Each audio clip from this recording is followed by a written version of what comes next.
বড়দিন ও নববর্ষের প্রাক্কালে শিলিগুড়িবাসীর জন্য বড় উপহার দিল শিলিগুড়ি পুর নিগম। বৃহস্পতিবার মেয়র গৌতম দেবের হাত ধরে সূর্য সেন পার্কে ফের আনুষ্ঠানিকভাবে চালু হলো জনপ্রিয় বোটিং পরিষেবা। দীর্ঘদিন বন্ধ থাকার পর পর্যটকদের বিনোদনের কথা মাথায় রেখে আধুনিক ও নিরাপদ ব্যবস্থাপনায় পার্কটিকে নতুন করে সাজিয়ে তোলা হয়েছে।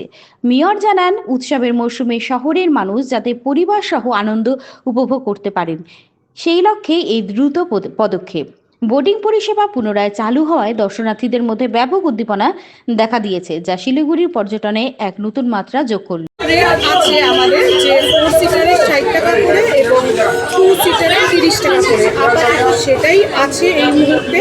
তবে আমরা অবশ্যই যেহেতু হাউসবোটগুলো আমরা নতুন যেটা দিয়েছি, নতুন ভাবে আমরা একটা প্রপোজালটা অবশ্যই রাখবো যাতে একটা নতুন রেট দিয়ে সেই হাউসবোটগুলোর আমাদের মেনটেন্যান্স একটা খরচও আছে, সেটা যাতে সারা বছর মেনটেন্যান্সটা ঠিকভাবে করা যায় সেরকম একটা নতুন রেটেরও চিন্তা ভাবনা আছে। সূর্য সেন পার্কে 8টা রাজহাঁস আর আমাদের 4টে নতুন এটা হাঁসের বোট ইয়ে আছে, মানে ডিজাইন বোট। আর তাছাড়া 4 সিটার 2 সিটার বোট সব মিলে 10টা বোট আমরা এখানে নিউলি ইন্ট্রোডিউস করলাম। এটা মাঝে একটু সমস্যার জন্য বোটিংটা বন্ধ ছিল, বোটিংটা চলছে।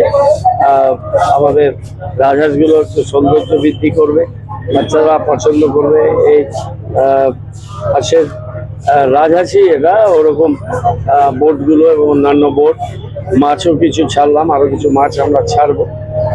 তো এটা অনেকেই বলছিলেন যে বোটিংটা তারা পছন্দ করে, স্লাইড জলে বোটিং, কোনো রিস্ক থাকে না। তো এটা আমরা সূর্য সেন পার্ককে খুব সুন্দর করে গড়ে তুলছি। আমরা তারই কার্যক্রম হিসাবে এই ভ্যালুগুলো সূর্য সেন পার্কে অ্যাড করলাম। সব থাকবে। এই যে জ্যাকেটগুলো আছে, জ্যাকেট লাইফ জ্যাকেটগুলো পরে করবে এবং আমাদের প্যাডলাররা থাকবে, তারা হেল্প করবে। ঠিকঠাক করবো, এগুলো চলতে থাকে। রাত্রেবেলায় পাখিগুলোকে আলো দেওয়া যায় না, আলোতে ওদের অসুবিধা হয়, এই জন্য আলো দিচ্ছি।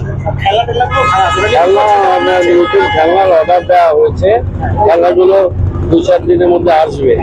আসলে এই খেলনাগুলো রিপ্লেস হয়।